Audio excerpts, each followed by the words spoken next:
Christ. It's sketchy. You're dealing with like real wild shit up there. Like, you know, you see porcupines and foxes, and occasionally you'll see something crazy like a mountain lion. I saw one mountain lion in between the trees once, and I was like, whoa. Yeah. Could only see it like briefly, like Bigfoot, like just moving through the trees. But I saw this 4-legged thing just moving through the trees, and I was like, oh shit, I think that's a mountain lion. Damn, dude. And the neighbors all saw them. They saw them all over the place. They used to be around my middle school all the time.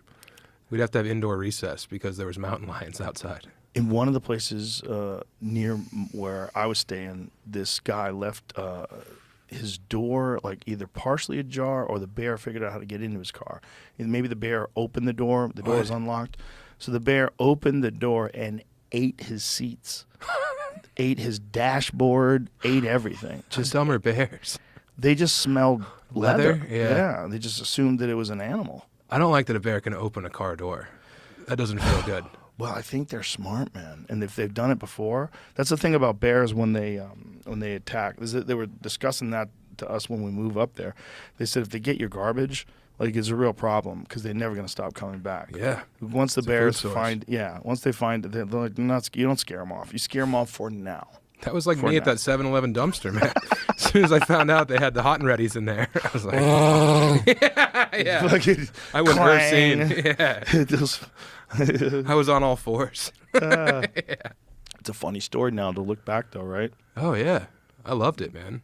That's one of the awesome things about, like, pulling it off. Yeah, I know. Yeah. Dude. Yeah, like, being here after doing it so hard for so long, like I did it, it feels cool when something pays off in comedy.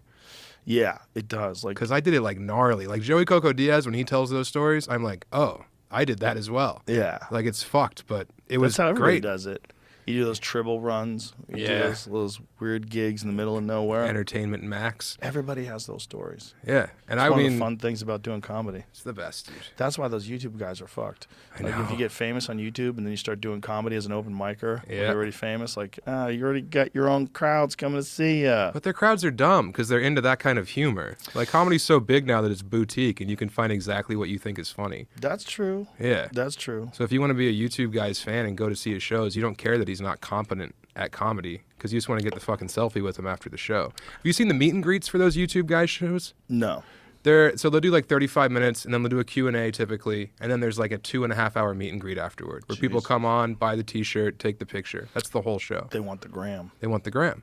That's why people attend. Oh. And those YouTube guys are printing money. Wow. Yeah, and then they get a guy like me hosting for him, and you fucking bury him. But then you look out at the crowd and you're like, oh, you guys don't know what good comedy is. You guys just want to see, fucking Lefty Razor coming up next. They're just happy to see that Twitch guy. Yeah.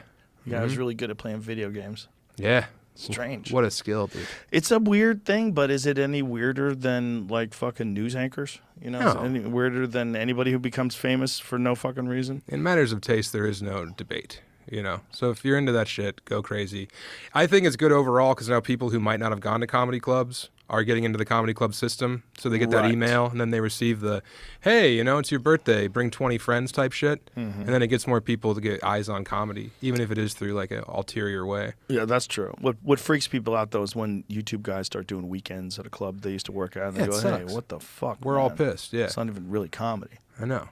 And then I have to do a rap date there. And it's like, what the fuck? What's a rap date? It's like a Wednesday, Thursday, Sunday, Oh, rap. So you rap around the weekend where the YouTubers are there. Yeah, exactly. But that's fun too, though.